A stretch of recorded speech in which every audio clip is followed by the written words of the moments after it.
А првата детска амбасада Меѓеши денеска го презентираше истражувањето за правата на децата во земјава. Пресконференцијата на Меѓеши ја следи колешката Елена Милошевска, која што исто така ја вклучуваме во живо во овие вести. Елена, истражувањето е спроведено во периодот јуни-јули годинава. Дали можеби корона кризата на некаков начин влијаеше врз влошување на правата на децата во земјава? Така, Деспина, кога што спомена и ти, пред малку заврши пресконференцијата каде првата детска амбасада Меѓеши всушност го презентираше својот најнов извештај во однос на тоа каква е состојбата со детските права во земјава, односно колку децата ги знаат своите права. Јас на оваа тема разговарам токму со Васка Бојаджи, која работеше на истражувањето.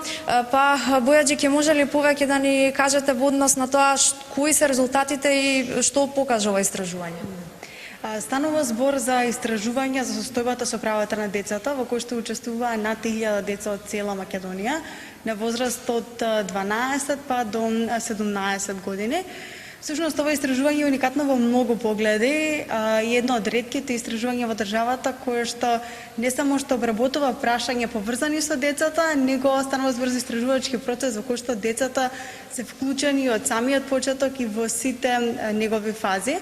Така децата беа вклучени и во дизајнирањето на прашалникот, во неговото пилотирање, во собирањето на податоците, како и во анализата и толкувањето на податоците, и сега сме веќе во фазата на пишување на алтернативниот извештај за кој што се главно наменети овие податоци.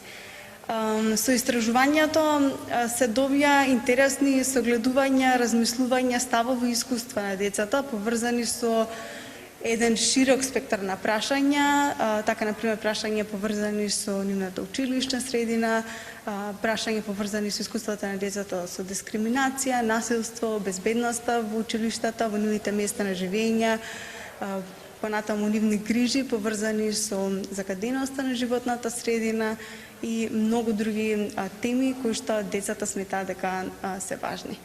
Инаку, во целиот истражувачки процес учествуваат 30 деца од 5 различни града од Македонија, кои што има улога на коистражувачи. Така, конкретно, што покажа ова истражување? Колку децата се запознаени, односно ги знаат своите права? Истражувањето покажа дека децата сметаат дека и децата и возрастните треба многу повеќе да знаат за детските права, иако околу 60% од децата имаат слушнато за Конвенцијата за правата на детето, само многу мал дел, значи помалку од 3% ја имаат прочитано истата, кое што укажува на фактот дека Конвенцијата не е доволно дисеминирана до децата, кој што представува пак една од обврските на нашата држава како потписничка на Конвенцијата. Децата исто така укажуваат и бројни случаи кога нивните права се повредени, вклучително и кога децата живеат во сиромаштија, не добиваат соодветна помош од страна на институциите, туку повеќе само од страна на групи на граѓани кои што се неформални или пак на невладени организации. Понатаму случаи кога врз децата се врши насилство, особено во училиштата, децата кои истакнуваат присуството на врсничкото насилство, како и на насилството во интернет просторот. Така, го споменавте дека една од темите која беше обработена, односно фатена со овој извештај, токму животната средина, каде децата детектира многу проблеми во однос на тоа во каква животна средина живеат. Кои се проблемите со кои тие секојдневно се соочуваат според овој извештај? За 2/3 од децата загадениот воздух представува секојдневие во зимскиот период од годината и всушност тие истакнуваат дека како резултат на загадениот воздух се соочуваат со голем број на проблеми со нивното физичко, со нивното ментално здравје, дека таквата ситуација ги спречува да излегуваат надвор од своите домови и така тие во најголем дел од времето се принудени да останат внатре и не се во можност да извршуваат низан активности кои што навистина им значат. Исто така децата се загрижени за здравјето на останатите, особено на оние кои што се хронично болни или пак на нивните повозрасни роднини, пријатели и блиски луѓе, но истакнуваат и многу други проблеми поврзани со животната средина, освен загадувањето на воздухот, како нечистите јавни површини, постоењето на фабрики во близина на населени места, понатаму проекциите за градење на рудници кои што имаат негативно влијание на целокупната животна средина. И со тоа децата практично покажуваат дека се високо свесни за сите еколошки проблеми кои што ги обкружуваат и искажуваат желба истите да бидат разрешени. Така, со истражување беше фатено уште една интересна тема во однос на тоа каде децата се чувствуваат најбезбедно, а каде не. Ќе може ли повеќе да ни кажеш во однос на ова и кои се причините поради кои се чувствуваат безбедно, а поради кои не? Така. Децата нагласуваат дека се чувствуваат побезбедно дома и во своите училишта, отколку и, например, во нивното место на живење, односно во нивното соседство или пак на интернет.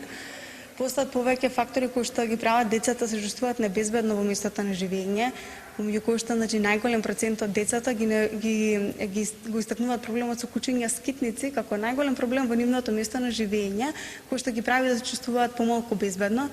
Покрај исто така недостатокот на улично осветлување, големиот број на возила кои што се движат низ улиците, непредпазливо кон децата.